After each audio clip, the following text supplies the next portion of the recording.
És fonamental que hi hagi un pla d'equipaments per poder d'alguna manera poder veure totes les demandes que hi ha, no solament de les entitats, sinó d'altres també entitats que estan en uns altres àmbits i, per tant, poder fer alguna que sigui coherent i que pugui encabir a tothom.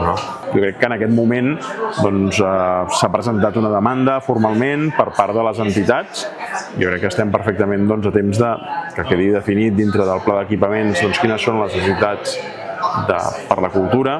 Sant Feliu necessita un pla director d'equipaments que pugui analitzar les mancances, les necessitats i les futures oportunitats que tenim a la nostra ciutat. Tenim, per sort, un teixit associatiu meravellós, però necessiten espais per poder-hi treballar.